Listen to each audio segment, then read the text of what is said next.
You're listening to an Airwave Media Podcast. This episode is brought to you by Venmo. With the Venmo debit card, a taco in one hand, and ordering a ride in the other means you're stacking your rewards. Nice. Get up to 5% cash back with Venmo Stash on your favorite brands when you pay with your Venmo debit card. Pick a bundle with your go-tos and start earning cash back. Do more stash, get more cash. Visit Venmo.com to learn more. Venmo Stash Bundle terms and exclusions apply. See terms at venmo.me/terms. Max $100 cash back per month. TaxAct can think of a million things more fun than filing taxes. TaxAct is going to name some now. Sitting in traffic. Folding a fitted bedsheet. Listening to your coworker talk about his fantasy team. Digging a hole. Digging an even larger hole next to that original hole. Unfortunately, TaxAct's filing software can't make taxes fun. But TaxAct can help you get them done. TaxAct. Let's get them over with. This episode is brought to you by our Patreon members. Thank you so much. You're the reason this podcast is still going. If everyone who listened to this podcast gave just $1 a month, we could both turn this podcast into a full-time job and be certain that we could keep it going throughout the pandemic and keep bringing you more episodes. It would be a win for everyone. If you're not a member and you're able to donate, go to patreon.com/ancienthistoryfangirl. Members get ad-free episodes, extra episodes about fascinating topics, and hilarious, mostly drunken conversations we've had with other podcasters and guests. Go to patreon.com/ancienthistoryfangirl and sign up today to join the fun. Perish miserably, they who think that these men did or suffered aught disgraceful.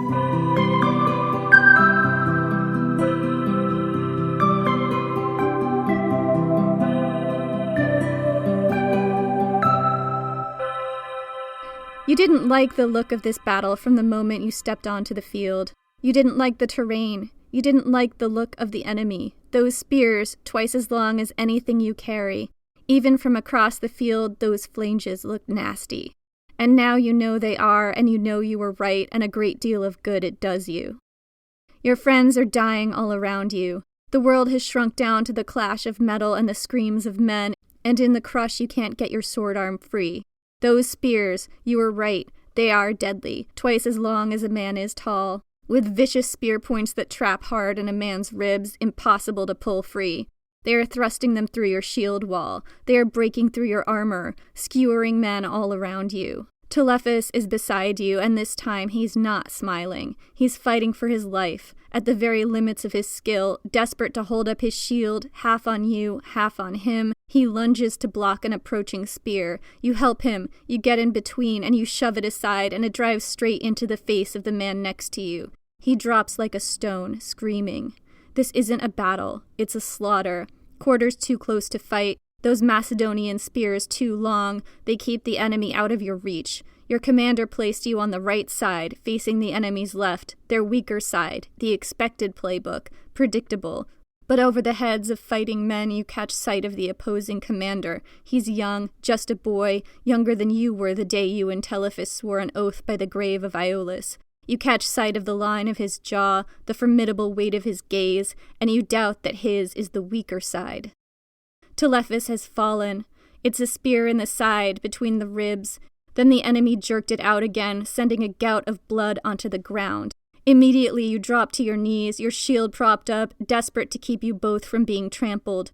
You curse, trying to staunch the blood with anything, a handful of grass, your hands. Telephus catches one of your hands in his face gone ashen, his eyes still have that glow, that joy. Think we're done for, he says, and you nod. It's the truth.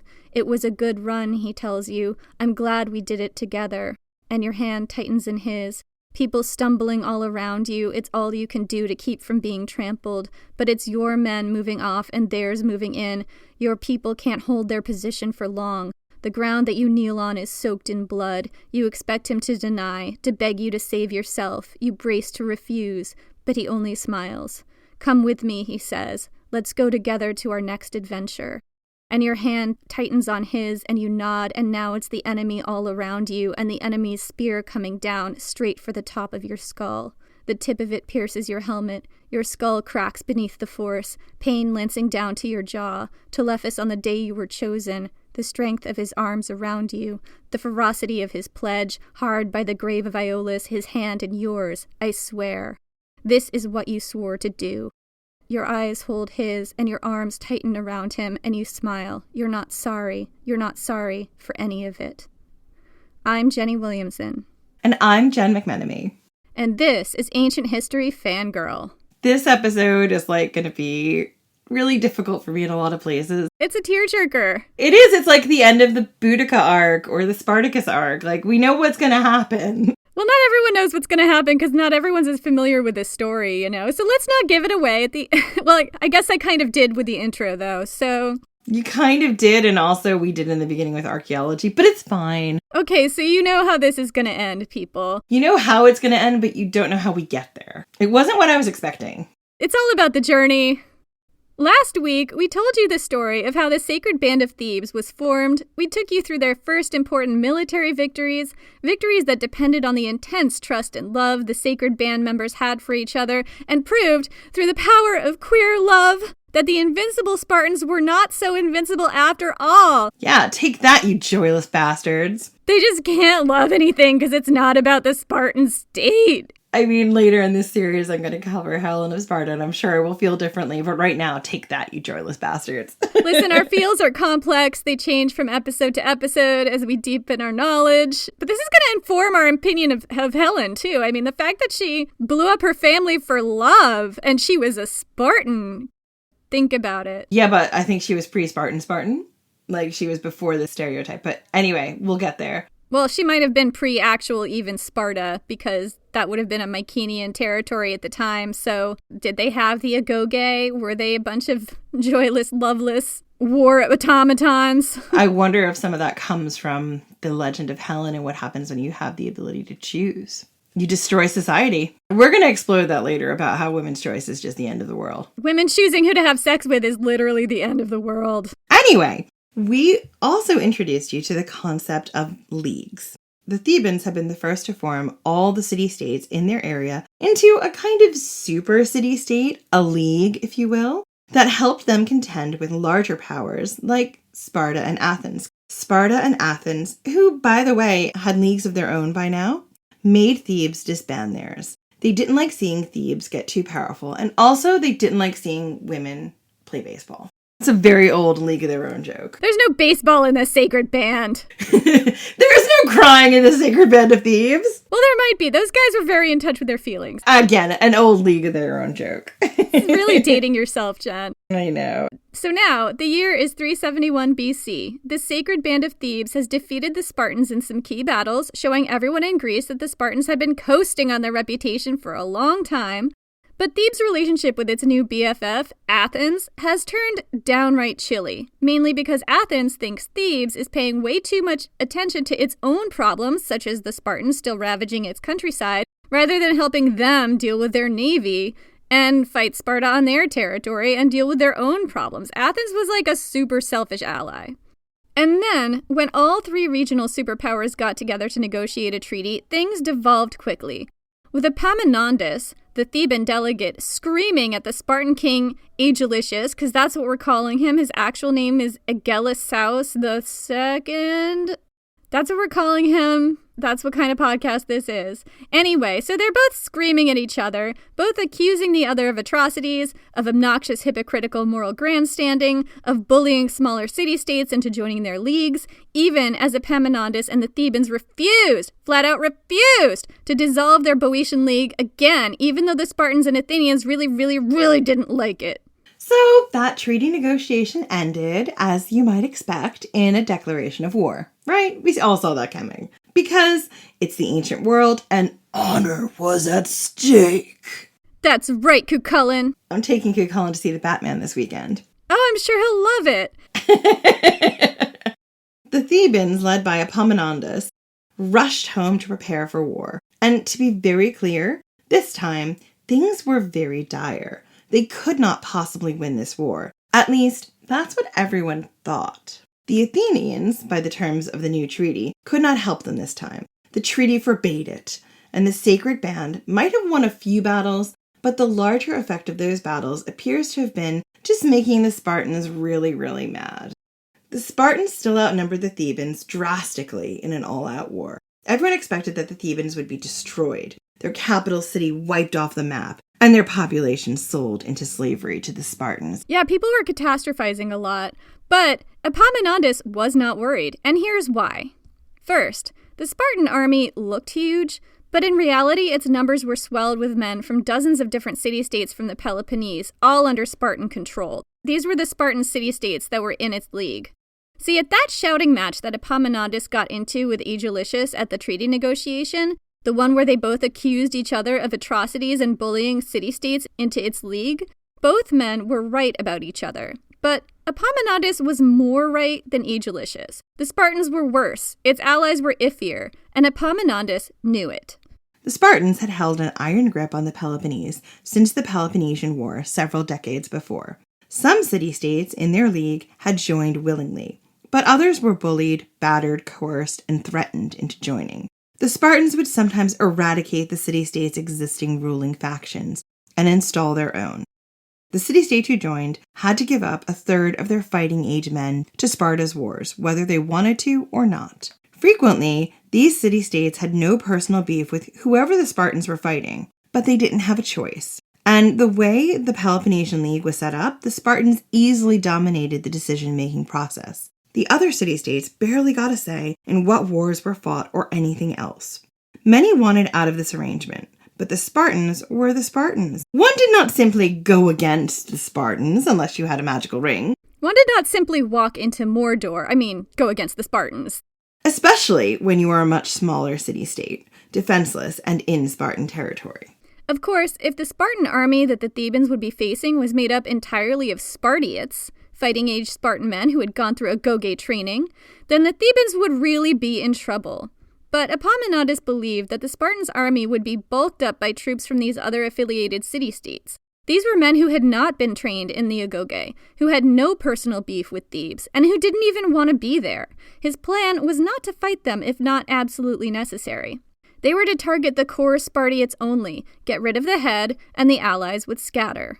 And according to James Romm, quote, the sacred band was key to this plan. At Tegeira, one of the battles we covered in the last episode, 4 years before, the band had been badly outnumbered but had still prevailed. It had charged the strongest point of the Spartan line, where the polemarchs were stationed, and smashed it apart on contact. The band's small numbers and tight cohesion made it more like a projectile than a phalanx. It struck its target head-on with hurtling force, and its commander, Pelopidas, had shown he had expert aim.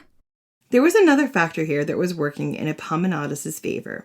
Of the thousands of men in the Spartan army, it was estimated that maybe 1,000 or so were real Spartiates. And this was like the absolute maximum estimate, right? 1,000 is the absolute maximum because it's estimated that there were only about 1,000 real-deal Spartiates in Sparta at all at this time. So there might have been significantly less of those guys because some were deployed doing other things. Yeah. But here's the thing. A lot of those weren't even real Spartiates either. Those weren't men raised in the agoge together, standing shoulder to shoulder in that line. It would be lines of men fractured by differing status and class resentments.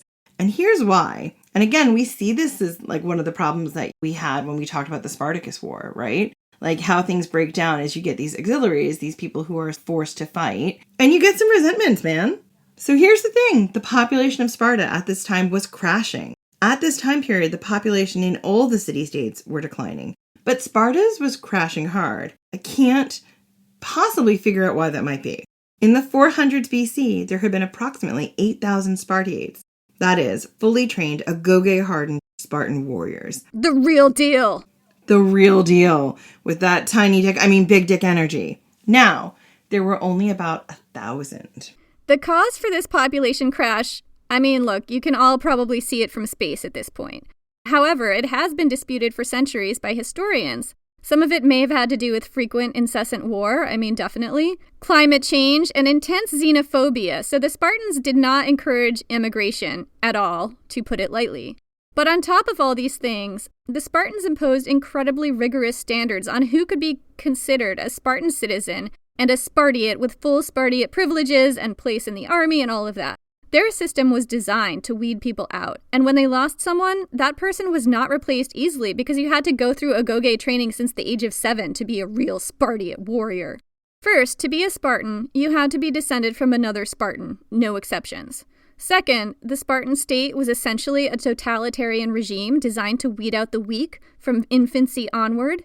As a baby, you had to not be born with any quote-unquote defects and be strong and lively enough to not get thrown in a pit. If you survived that, you had to go through the brutal agoge training, which not everyone survived. Violence was endemic in the agoge. Again, the purpose was to weed the weaker ones out, and boys sometimes died in this training, by design. Instructors and older boys regularly sparked violent brawls between the younger boys, which could turn deadly. Plutarch tells us that Spartan boys sometimes died from lashes they received as punishment for things like stealing food, which they were actually forced to do so they didn't starve. Not to mention all the exposure to cold and heat, the wearing of a single cloak the whole time, and doubtless, lots of boys died of exposure. Once they became men, Spartans were expected to contribute food to the Syssitia, the communal dining halls where everyone ate. The requirement was onerous, and those who couldn't pay their share were not allowed to be full Spartan citizens. Increasingly, it was becoming more and more common for men to be unable to afford the food contribution. James Romm blames the ongoing concentration of power and wealth in Sparta into the hands of the few. The more land was grabbed up by the most powerful elite families, the more other Spartans didn't have the land to produce that much food. Those who couldn't contribute food to the communal cafeterias were called hypomiones, or inferiors, and excluded from full citizenship. But the thing is, when the Spartan army's population was crashing, they would bring in anybody that they possibly could and stick them in a helmet to bulk out their numbers. Epaminondas knew, or at least he strongly suspected, that even among the actual Spartans in the Spartan army, not all of them would be full, battle-hardened, real-deal Spartiates.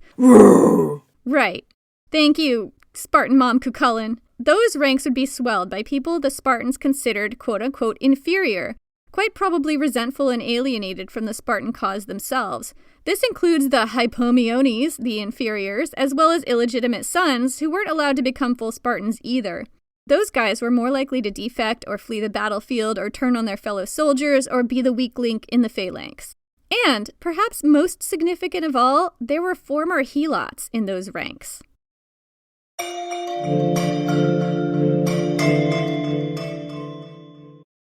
Eczema is unpredictable, but you can flare less with Ebglyss, a once-monthly treatment for moderate to severe eczema. After an initial 4-month or longer dosing phase, about 4 in 10 people taking Ebglyss achieved itch relief and clear or almost clear skin at 16 weeks, and most of those people maintain skin that's still more clear at 1 year with monthly dosing.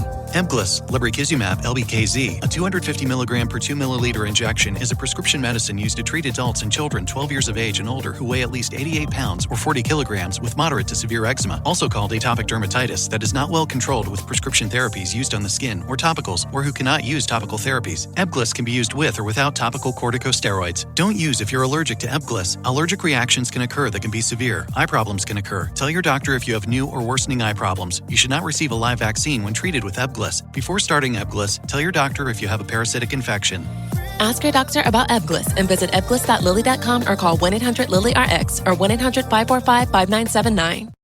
This episode is brought to you by Redfin. You're listening to a podcast, which means you're probably multitasking. Maybe even scrolling home listings on Redfin, saving homes without expecting to get them. But Redfin isn't just built for endless browsing. It's built to help you find and own a home. With agents who close twice as many deals, when you find the one, you've got a real shot at getting it. Get started at redfin.com. Own the dream. Baseball is back, and the first pitch is on Netflix. The New York Yankees, led by 7-time All-Star Aaron Judge, head to the San Francisco Bay to take on Rafael Devers' San Francisco Giants. This season kicks off with one exclusive opening night game. Watch MLB Opening Night, the New York Yankees versus the San Francisco Giants, live on Netflix. Wednesday, March 25th at 8 p.m. Eastern, 5 p.m. Pacific.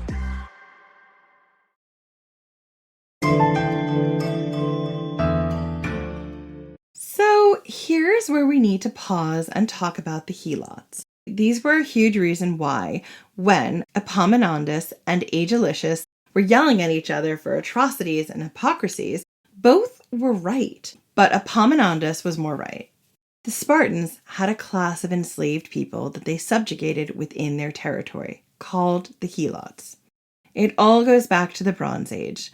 The Mycenaean Greeks, the ancient precursors to the archaic and classical Greeks, who built all those Cyclopean stone walls, whose warlike culture was probably the basis for the heroes of the Iliad, they used to live in the Peloponnese.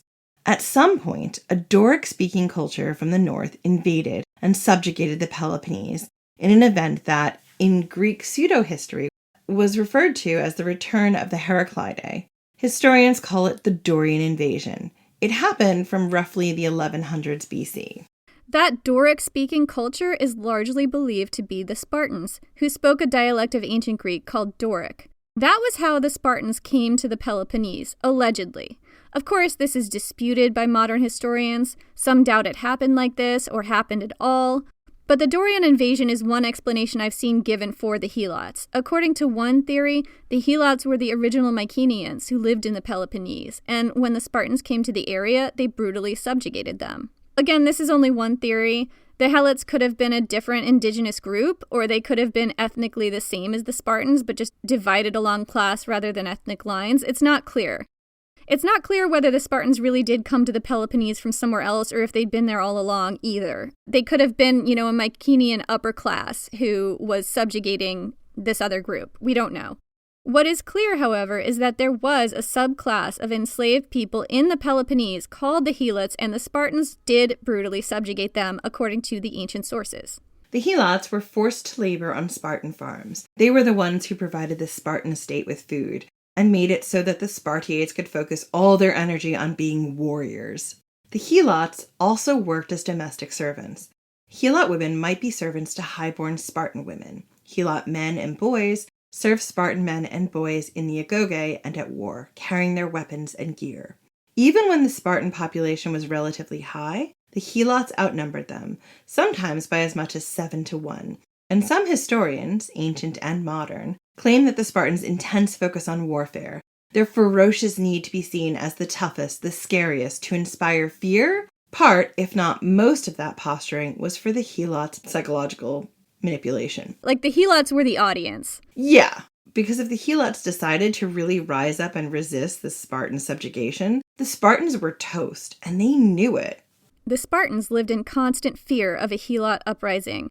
According to ancient writers, the Spartans constantly went around armed to the teeth and only put their weapons down at home with their doors locked, just in case the Helots attacked. To keep the Helots down, the Spartans ritually humiliated and brutalized them. Here's what some contemporaries of the time have said. According to Myron of Priene, a historian from the 3rd century BC, so contemporary to the time of the Spartans, who allegedly hated the Spartans and who other contemporaries like Pausanias said is unreliable. So grain of salt, but also probably knew the Spartans firsthand as he was a contemporary, so I don't fucking know.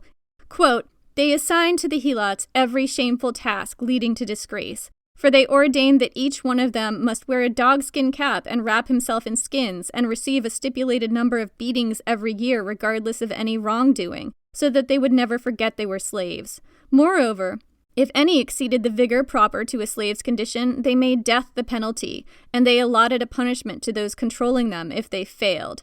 So basically what they're saying is if any Helots exceeded the vigor proper to a slave's condition, so I guess if they were particularly strong and vigorous? No, not just that, like well-fed, well taken care of, like not hurt.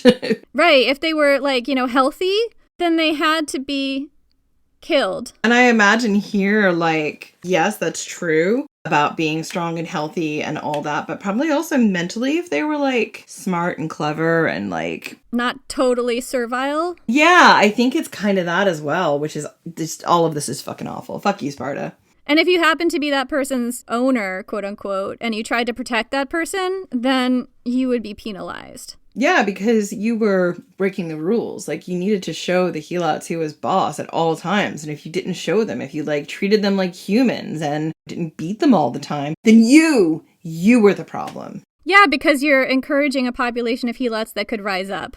You're creating a danger to everybody in Sparta, the Spartan state. Hold up, kids, because Plutarch has something to say. Everyone stop everything. Listen to Plutarch. Listen to Plutarch, kids. Gather round. So according to Plutarch, the Spartans forced the Helots to drink unwatered wine, which was actually kind of dangerous. Probably not quite like drinking 100 proof alcohol, but alcohol was supposed to be watered back then. So it was drinking alcohol that was too concentrated to be safe. Or drinkable, according to the standards of the time. Yeah. Probably good for like cleaning your wounds though. Bathing your babies if you happen to be Spartan. To be fair, it probably was.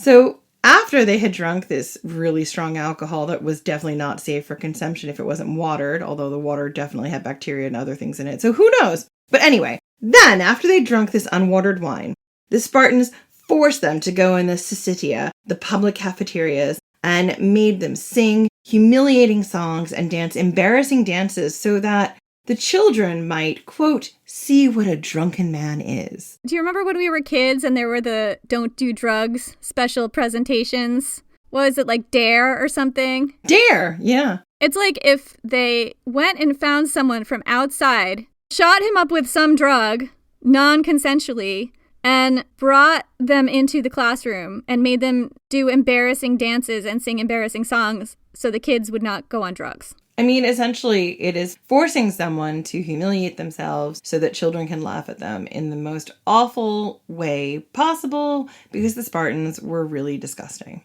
However, this wasn't the worst thing they did to the Helots. Oh no! Remember how we told you in the first episode that when boys graduated to the later grades of the Agoge, they could be selected for special missions, like joining the Hippias, the elite Spartan fighting force, remember? This wasn't the only mission you could be selected for, though. Another was regular ritualized murder of Helots. Aristotle tells us that once a year, the elected leaders of Sparta, quote, declared war on the Helots, allowing Spartans to slaughter them without penalty. They had their own purge, but only of Helots. Yeah. Young men who graduated into the higher levels of the Agoge at age 20 could be selected to mete out this violence. Plutarch calls it a type of, quote, secret service. According to him, quote, the so-called Crypteia, or secret service, of the Spartans, if this be really one of the institutions of Lycurgus, as Aristotle says. So he's quoting Aristotle, and he's even questioning it, but I don't know, take it as you will, was of the following nature. The magistrates from time to time sent out into the country at large the most discreet of the young warriors, equipped only with daggers and such supplies as were necessary. In the daytime, they scattered into obscure and out-of-the-way places, where they hid themselves and lay quiet.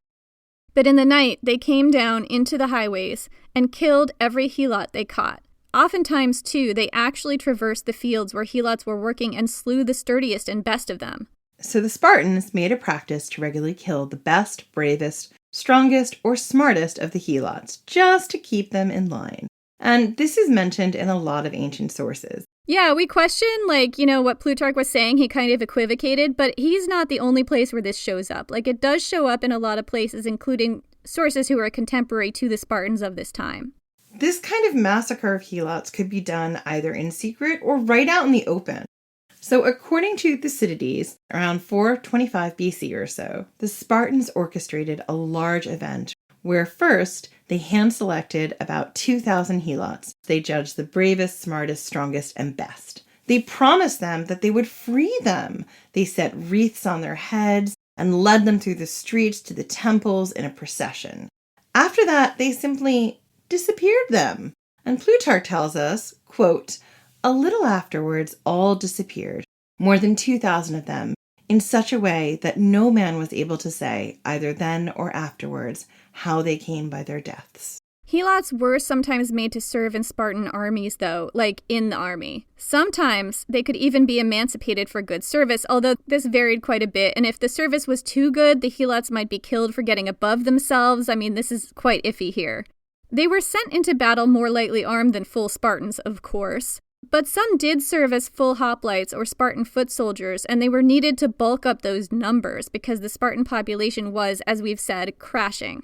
Lots of historians have pointed out that putting helots in battle alongside Spartiates would introduce a lot of social conflict and contradict the Spartan insistence that all of their armies be made up of battle-hardened Spartiates who'd all gone through Agoge training and learned to drill with knife-like precision together. It was also teaching the helots to fight and giving them weapons. It was giving them dignity. It was asking for all kinds of trouble if you happened to be a Spartan. Goodness, giving them dignity. Whew! This was a country full of people who walked around armed to the teeth because they were afraid of the helots. So they're arming the helots here. What does that tell you about how desperate they are to bulk up their numbers? I and many actual historians, I am not an actual historian, but people who are seem to also think this, see the Spartan tendency to put helots in battle alongside the Spartiates as soldiers, not just as servants, as an act of desperation, again, to bulk up their numbers when those numbers were low. So yeah, Epaminondas was not scared. He was betting that when he faced that massive Spartan army in the field, a large percentage of that army would be allies that had been bullied, coerced, and brutalized into being there. And of the actual non-ally Spartans in that army, maybe 1 in 7, if not more, would really be helots in Spartan cloaks and helmets. In other words, people with a really, really good reason to stab their Spartan overlords in the back the minute they got the chance. So Epaminondas planned not to go after the allied troops at all. He was going to hit the Spartan core, the core that might be mainly, quote-unquote, inferiors, and helots hard. And the key to Epaminondas' strategy would be the sacred band of Thebes. The plan, once again, was to meet Sparta on the open field, on the dancing floor of Ares, near the village of Leuctra. It's said that on the eve of battle, Epaminondas held up a snake before the troops and crushed its head in its fist in an egregious example of totally unnecessary animal cruelty, showing how the whole body went limp. This was the object lesson. Kill the leader and the followers cease to be a threat. Cut off the snake's head, or crush it, I guess, and I guess you defeat the body. Kill the Spartans and the allies would scatter. You just have to kill the Spartans, that's all I'm saying. Look at the snake. The snake is dead. Don't be fooled by the people in the Spartan uniforms who aren't actually Spartans. Just go for the Spartans.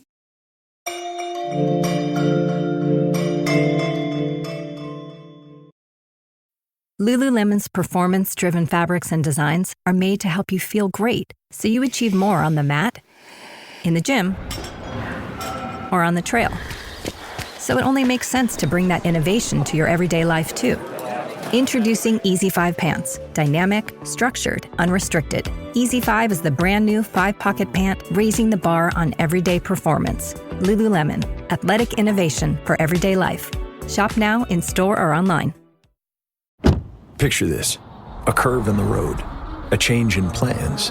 Well, what do you say? With the all-new Audi Q3, the answer's always yes. Yes to adventure. Yes to escape. Yes to performance. Yes to comfort. Yes to right now. Because saying yes without hesitation, that's real luxury. The all-new Audi Q3, made for the yes life. We all have that dream trip we've been wishing we could go on, but too often life, or usually price, gets in the way. That's why Priceline is here to help you turn your dream trip into reality. With up to 60% off hotels and up to 50% off flights, you can book everything you need for your next adventure. Don't just dream about that next trip. Book it with Priceline. Download the Priceline app or visit Priceline.com and book your next trip today. Go to your happy price, Priceline.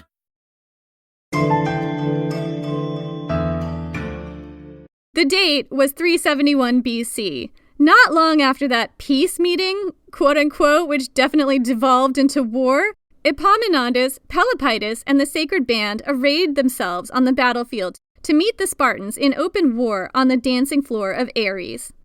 The traditional Spartan battle formation involved having its hoplites, heavy infantry, formed into tightly packed phalanxes, 8 to 12 men deep.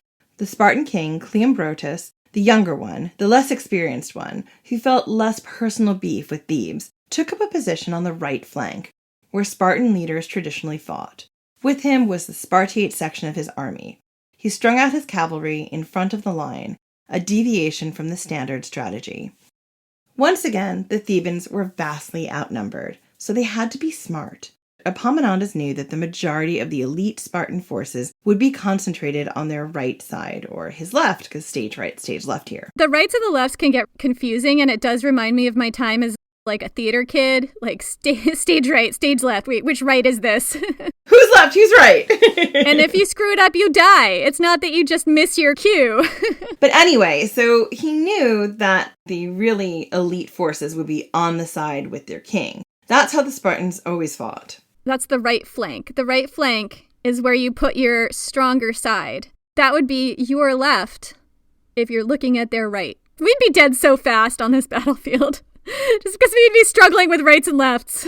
The Spartans now, they were very rigid. They always did things the same way. This is perhaps how they could do everything with such precision, because they always did things the exact same way on that battlefield. And I just need to really hammer that in, because anyone with a little bit of like lateral, non-traditional thinking could just trip these guys up. Yeah, creativity could trip them up. So Epaminondas knew that the Spartiates would be on the right side of the battlefield, which was definitely his left. Let me hold up my hand and figure out which one is the right and the left. It's so confusing. And that the Allied forces, the resentful conscripts from Allied city-states, would be on the left side of the battlefield, which was definitely his right. Epaminondas packed his own men 50 deep on his own left side, facing the Spartiate section of the army, the stronger side. 50 deep was extremely deep. Nobody did that. Creativity. On the other side, the side facing the Allied forces, he made the line very shallow, only 4 to 8 men deep. Ideally, he didn't want his army engaging with the Allied forces on that side at all. He had a feeling if he smashed the Spartan elite, the rest would scatter because none of them wanted to be there. Epaminondas also lined up his cavalry in front of his army when he saw that Cleombrotus had done the same. The Spartans did not put a lot of emphasis on cavalry, which is why it's kind of weird that the cavalry was out in front here. They tended to pair man and horse only on the day of battle and choose their worst infantry soldiers as cavalry riders. Whereas the Thebans had a strong tradition of elite cavalry. They paired man and horse together at an earlier point in time so they could form that bond between man and horse. The Thebans were all about love. The Spartans couldn't love anything. No, they couldn't even love their horse that they go into battle with, who carries them in battle. No. Epaminondas predicted that if it came to a head-to-head cavalry clash, his own people would win. All I keep thinking about sometimes when, like, we talked about this battle was, like, the Thebans on one side, like, with their love, with, you know, their way of bonding man and horse and man together. Like, they remind me so much of, like, the Care Bears, just, like, staring down the Spartan army and doing their little Care Bear stare and getting all the Spartans to run. Wow, I don't know what to say to that, but Care Bears would get together, and they were fueled by the power of love. I mean, they had rainbows. They lived in a place called Care-a-Lot. Was it queer love? I like to think so. I mean, what gender are the Care Bears? I don't know that. I don't remember them having a gender. That's pretty queer. Yeah, exactly. I mean, I was very little when I watched them. Anyway, they all, like, held hands, and through the power of the Care Bear stare, they brought, like, love and rainbows and all the good things into the world and made, like, bad things go away. And slaughtered their enemies on the battlefield. So to me, I kind of am like, that's kind of what the Sacred Band of Thebes does. It's more bloody than that, but sure. I mean, okay, you've turned the Care Bears into fighting Ewoks who are really out there stabbing things, but, like, what if the Sacred Band of Thebes just had to stand there with their shield flex like they did in the last episode? You know, they did that. And they did that shield flex, and from their shields radiated love, and instead of, like, having to fight, the Spartans were just like, you know, your way is better. I think that's exactly what happened in the first battle we talked about. That is the actual sexiest battle. That's why I'm referring to it again here. And, like, honestly, did you ever think that you were going to equate the Sacred Band of Thebes with the Care Bears? No, but now it will never leave your mind. So, on the day of the battle, the two armies clashed. The Theban cavalry easily beat back the Spartan cavalry, causing a chaotic rout, men and horses crashing through the Spartan lines. Meanwhile, the 50-man deep force on the left headed toward the right Spartan side. There was a lot of complicated maneuverings as the Spartans tried to flank and the Thebans outpaced them, resulting in even more chaos. In the midst of this, Pelopidas led the Sacred Band out in front, detaching from the main group and hurtling straight toward the right Spartiate flank, crashing into it before it could encircle the Theban army. The sheer ferocity of the attack overwhelmed the Spartiate forces. Over 400 Spartans were left dead on the field that day, including Cleombrotus, the king. The other king. There were 2 kings. The rest of the Spartans fled in disgrace, their reputation for invincibility irreparably shattered as it had been so many times before by the sacred band. It's quite likely a large percentage of those Spartans were in fact not Spartiates at all, but helots, hypomioniones, inferiors, and others who had no reason to risk their lives on the battlefield for the Spartan upper class, so they were easier to disperse. But the fact that the world thought these were full-on Spartiates meant that the mass retreat still reflected very, very badly on Sparta. The Thebans erected a trophaion at the place where the battle turned, a monument piled high with the armor, weapons, and gear of the defeated foe. Later, it was replaced with a simple stone cylindrical monument that can still be seen today. So Pausanias tells us that this battle, the Battle of Leuctra, was the key deciding conflict that would establish the Theban freedom from Spartan rule forever, even as it laid out the foundation for their downfall. So after this battle, Sparta's iron grip on the Peloponnese started to break. Everyone saw that the Spartans weren't invincible. In fact, they were vulnerable. Suddenly, the Spartans weren't just fighting to keep their dominance throughout Greece. They were fighting to maintain control over their own region. Their shame was very visible. Rom tells us that about a third of the Spartan elite fighting force, the Spartiates, had died at the Battle of Leuctra. The rest had fled the field. This was devastating, not only because so many Spartiates had died, and Sparta really couldn't afford to lose any right now, but also because those who had fled were now out of that category too. Because if you flee the battlefield, you can no longer be a Spartan, and certainly not a Spartiate. This means there were effectively, for all intents and purposes, no Spartiates at all. So, Sparta had extremely harsh penalties for people who fled the field of battle. The word for them was trisontes. It meant tremblers. Spartans had codified into law various punishments that ensured the tremblers were both excluded from society and remained very visible so as to continually be shamed and abused. Shame! Shame! Shame! Like that. The punishments included... They had to wear a ragged, falling apart cloak. Kind of like what happened in the Agoge, I guess. It's like unmanning them and taking them back to being a boy, essentially. It's a little bit Throwback Thursday, you know. They had to shave off half their beards and only half their beards. They were not allowed to marry. They couldn't borrow hot coals or a branch on fire from their neighbors to start a fire in their own hearth, which was quite inconvenient because starting a fire from scratch is hard. And anyone who encountered a trembler in the street were allowed to kick them or punch them. So tremblers had to stay visible when outside. When inside, they weren't allowed the comfort of a fire unless they could start one themselves, which is an onerous process for those without matches and lighters. So if you think about it, like, in the ancient world, people were dependent on fire for cooking and warmth, and they had to, start the fire themselves, and there were not easy ways to do that. Unless, borrowing coals from your neighbor or from a communal fire was an easy way to do that, and it also fostered community, but they were now cut off from that. Yeah, and remember, they're not allowed to have a wife, so presumably they're not allowed to have a family, so they have to do everything for themselves. Yeah, and when outside, they were subject to assault. It was a miserable life. This is why there's that phrase, right? Come back with your shield or on it. So usually there wouldn't be many of these guys. But James Rom points out that after the Battle of Leuctra, hundreds of men, now categorized as tremblers, was enough to make a rebel army. There was strength in numbers here. These were hundreds of battle-trained men, kicked out of the Spartan state, and with no reason to be invested in it anymore. In fact, they had an incentive to overthrow it. This was also very, very bad for Sparta. The Battle of Leuctra took place in 371 BC. It exposed once and for all that the Spartans were vulnerable and defeatable, even as it hollowed out the remaining Spartan fighting force. Any Spartiates left over were tremblers, shamed and disgraced and ejected by the war machine.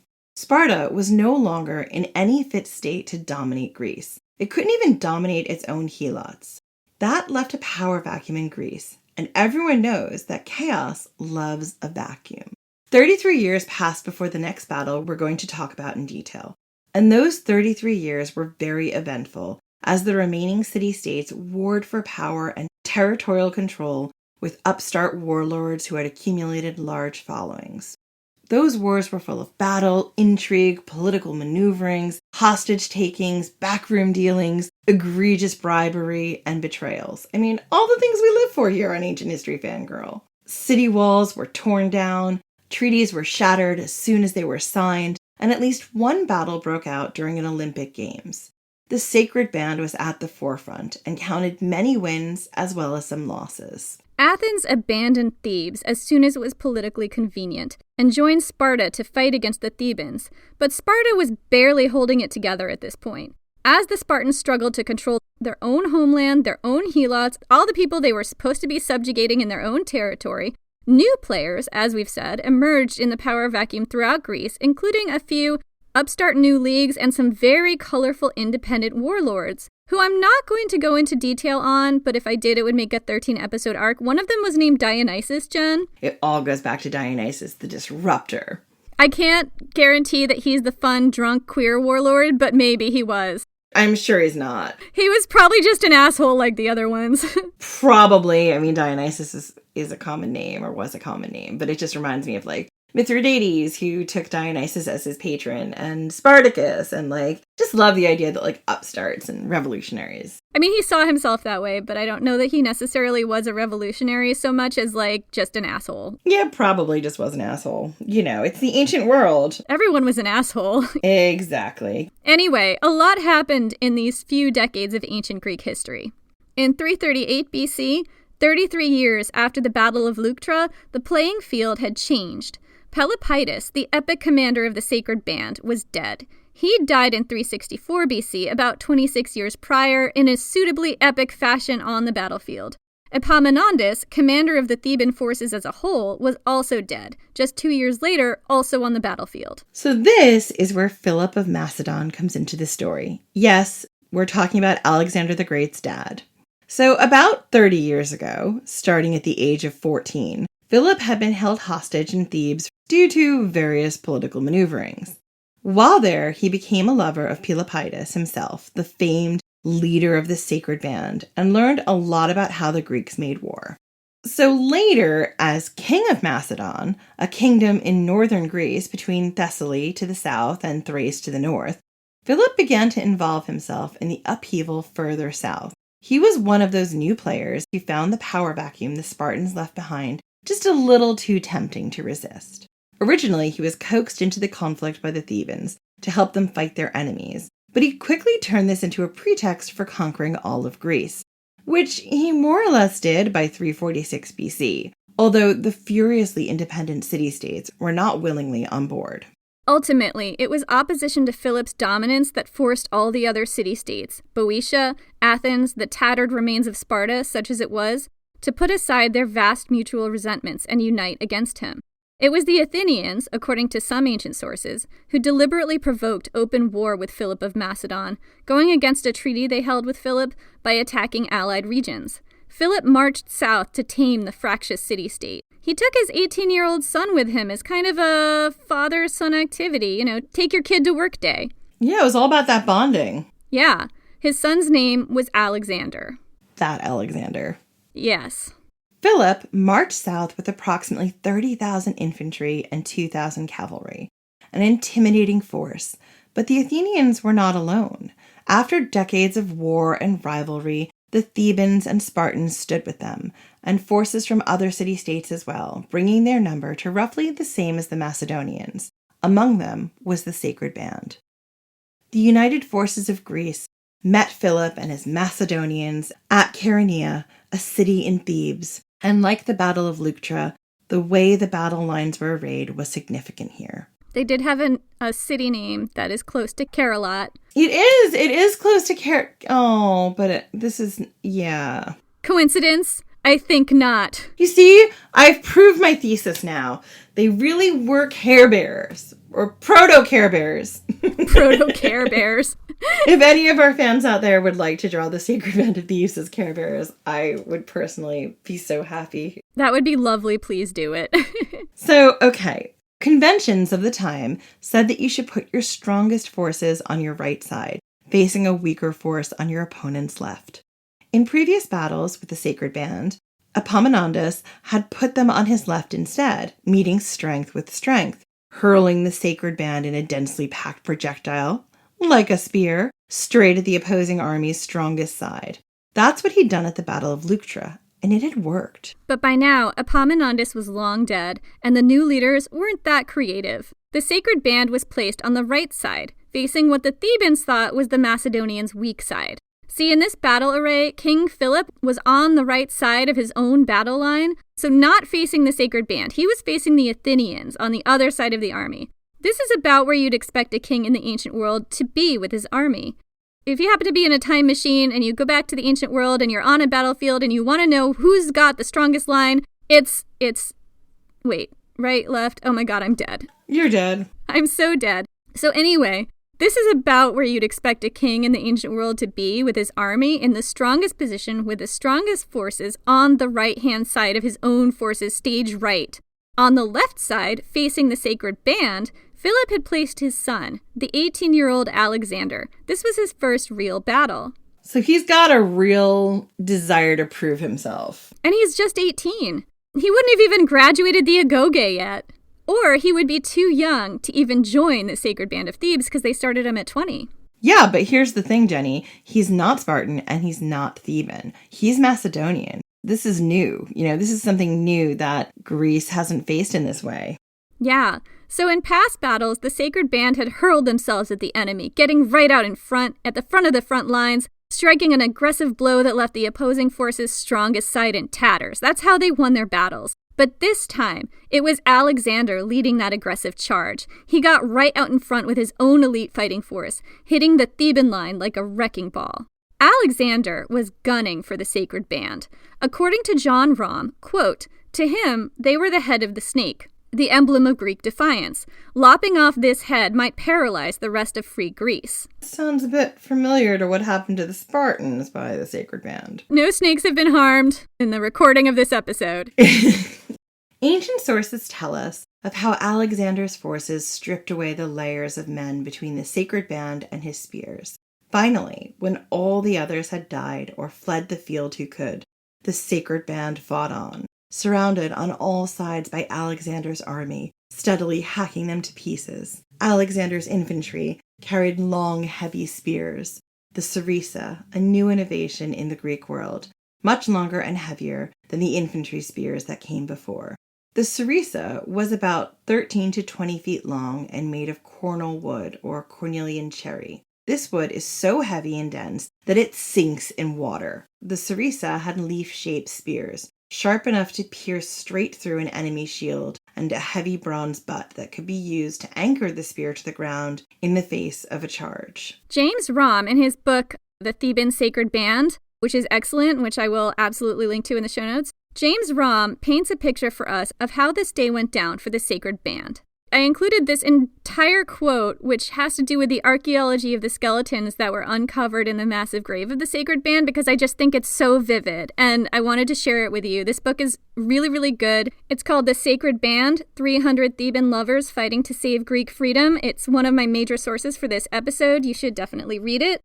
Anyway, so I'm going to give you this amazing quote from that book. Quote, "The skeletons in the mass grave at Chaeronea show what the band went through on that morning. The Macedonians dug in with their sarissas, long pikes of cornel wood with fearsome flanged blades and heavy spike-tipped butts. Spears penetrated so deep as to be hard to pull out. Some victims were found with blades still lodged in pelvises and rib cages. If a sarissa could not be recovered, Alexander's men could draw a machaira or kopis, the swords they wore at their sides. The Sacred Band was assailed with these blades, which could cut right to the bone or, if swung down overhand, slice through helmets and split heads. The multiple blunt force traumas seen on recovered skulls tell the tale of the day's struggle. Some band members clearly fought on with broken jaws or faces, or even with fractured crania, until another blow finished them off. One man's facial fractures indicate he'd been hit by a heavy object swung up from below, presumably the rim of his opponent's shield. That must have killed him, but only after his skull had been bashed in from above and partly sliced off by a blade at the back of his head. This man, though battered from all sides, had been unwilling to die." The quote goes on to say, quote, "Another grim sign of the band's travails is a skull with a 1/4-inch hole evidently made by the butt spike of a sarissa. The victim must have been kneeling or prone when the fearsome metal prong was thrust into his brain. The blow was so sharp that experts can detect a circular depression around the hole's rim, where the round flange at the base of the spike compressed the bone. This coup de grace, as one expert, John Ma, has termed it, attests to Alexander's zeal to annihilate the band. To him, they were the head of the snake, the emblem of Greek defiance. Lopping off this head might paralyze the rest of free Greece. So shit got bad. It got bad all up and down the line. Half a mile away, where Philip of Macedon fought the less experienced Athenians, the bodies were piling up into a wall. The later orator and statesman Demosthenes, now just a young man, was in the thick of it. Like Alexander, this was his first ever battle. He fled the field like a trembler. When his cloak caught in a bush, he thought it was one of Philip's Macedonians. Blind with terror, he begged the bush for mercy. Meanwhile, the sacred band fought on, refusing to be shamed in front of their lovers, refusing to give ground, refusing to stand down and let the men they loved fall unprotected to the enemy, until the last of them was slain. It's said that after wreaking similar destruction on the Athenian side, Philip rode over to Alexander's end to see how his son had done. Philip had been very sacred band adjacent in his youth. As a hostage in Thebes, he had been the lover of Pelopidas, the student of Epaminondas, and also lived in the home of Pamenes, another general and leader of the sacred band. Some accounts say they were Erastes Aramenos' lovers too. It's said that he saw the piles of dead, all 300 of the sacred band, their bodies piled in a heap, all of them slain in battle. No mercy had been shown, no quarter given. Alexander's goal had been their absolute annihilation. Plutarch says, of the moment Philip laid eyes on them, quote, Philip was surveying the dead and stopped at the place where the 300 were lying, all where they had faced the long spheres of his phalanx, with their armor, and mingled one with another. He was amazed, and on learning that this was the band of lovers and beloved, burst into tears and said, perish miserably, they who think that these men did or suffered aught disgraceful. The ancient Greeks saw this war as a fight for freedom from the Macedonians, and so it was. The sacred band had held out against the Macedonians for many years before this, always at the forefront of battle. And when they fell, free Greece fell with them. Thebes, leader of the resistance against the Macedonians, was gutted. Its political leaders were driven out or executed, and pro-Macedonian leaders installed in their place. Rom says, quote, as before, in the days of the Spartan occupation, the Thebans lived under rightist oppressors backed by an outside army. The sacred band was created to defend against just such a situation. When they fell, the Thebans were right back where they began. The Boeotian League was dismantled. Just 2 years after that, Philip of Macedon was assassinated at his daughter's wedding by one of his own bodyguards, possibly at the behest of his wife Olympus, or maybe even his own son, Alexander the Great. The sources conflict.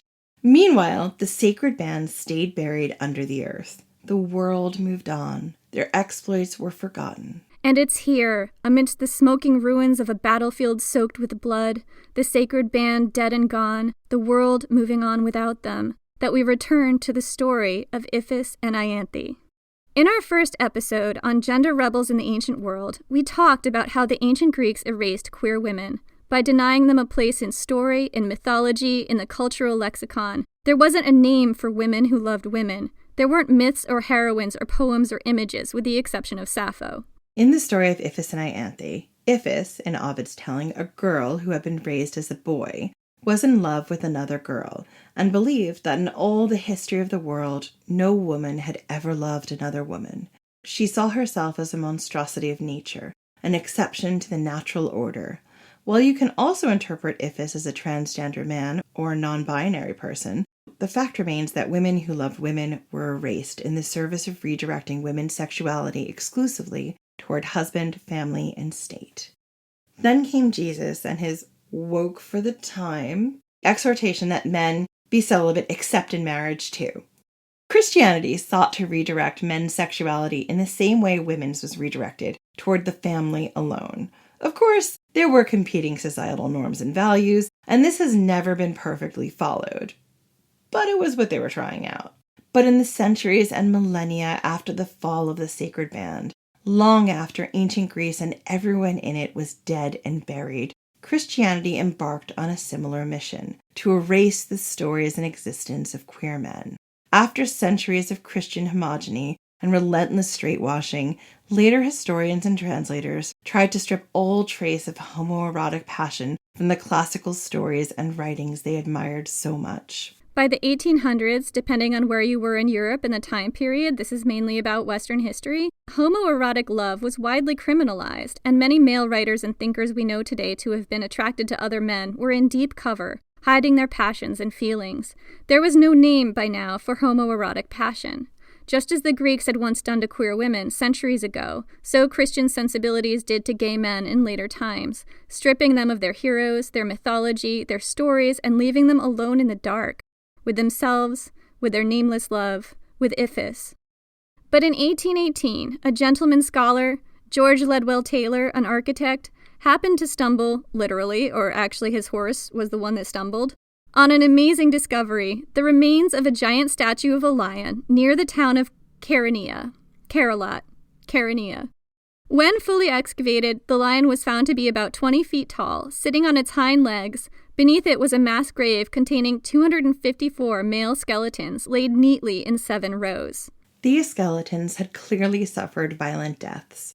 Archaeologists studying them in the years afterward have found evidence of intense battle, faces sheared off by sharp blades, large heavy spear points lodged in rib cages and pelvises, skulls fractured and cut clean off, bodies battered and bludgeoned from multiple sides. Some of their feet have been cut off, probably after death, in a weird mutilation ritual, the significance of which has been lost.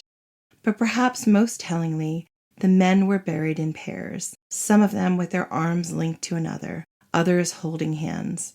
In death, as in life, they were laid to rest side by side. It was after the discovery of the sacred band that European scholars began to really contend with the idea that all those stories of male love in the ancient classical sources were not intended to be platonic or spiritual love. Novelists began to contend with these feelings too, threading themes of homosexual passion into works like Dracula and Leaves of Grass and The Picture of Dorian Gray. In 1862, Karl Heinrich Ulrichs, a German writer and attorney, came out as gay. Although they didn't have that name for it then, he called himself an Urning, a word derived from something in Plato's Symposium.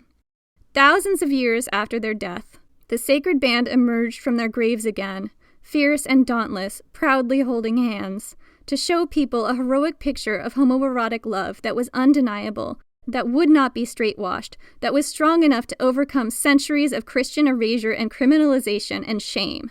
Reaching out more than 2,000 years after their deaths, the heroes of Thebes rose up to fight a different battle on a different battlefield for love once again. And this time, perhaps we could say they won. So that's it for this week. Jenny's a little overcome with emotion. You can join us next week for whatever we're doing next. In the meantime, catch up with us on social at Ancient Hist Fan, on Twitter at Ancient History Fangirl, on Facebook and Instagram. If you're also feeling quite emotional, please go check out the James Romm book. Sacred Band of Thebes, 300 gay lovers fighting for Greek freedom. It's amazing. It's a really good book. And speaking of books, we also wrote a book, Women of Myth, about women in world mythology, and you can find out more about it at ancienthistoryfangirl.com. And check out our Patreon. You can join our Patreon at patreon.com/ancienthistoryfangirl, where you can chat with us and get extra episodes and other content. It's pretty great. And we have a new patron to thank this week, Molly Maloney. Thank you so much for your support. Thank you so much for listening, and we will see you next week.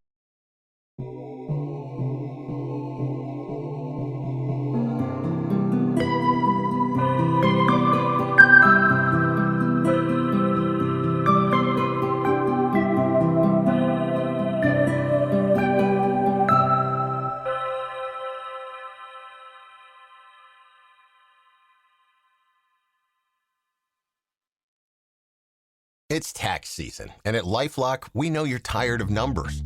But here's a big one you need to hear. Billions. That's the amount of money in refunds the IRS has flagged for possible identity fraud. Now here's another big number. 100 million. That's how many data points LifeLock monitors every second. If your identity is stolen, we'll fix it guaranteed. One last big number. Save up to 40% your first year. Visit LifeLock.com/podcast for the threats you can't control. Terms apply.